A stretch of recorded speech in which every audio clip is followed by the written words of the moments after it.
Ballade irlandaise, un Anglais en Irlande de Philip Thomas aux éditions Chemin littéraire. Le conflit catholique-protestant. Ballade irlandaise est un roman historique consacré au conflit protestant-catholique, au boycott des loyers des terres et aux révoltes irlandaises qui ont enflammé l'histoire de l'Irlande, particulièrement au XIXe siècle à la suite de la Grande Famine.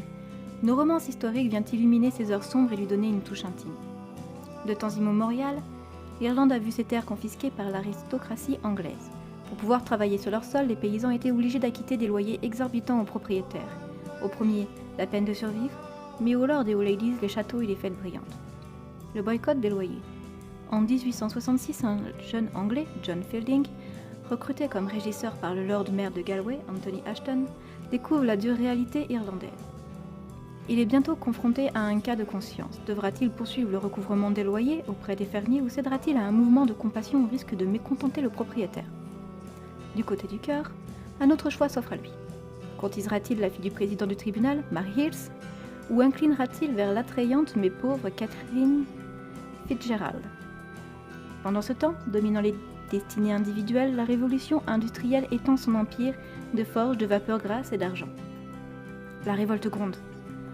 Mais les événements s'emballent. Le frère de Kathleen s'engage aux côtés de l'insurrection naissante, tandis que le fils aîné du lord, William Ashton, récemment promu chef de la police, séduit une pauvre fille qu'il cache dans le château paternel.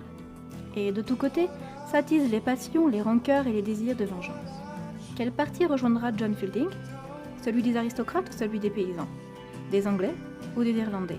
Des insurgés, appelés invincibles, ou des gentlemen englués dans la spéculation et le mépris des classes inférieures ?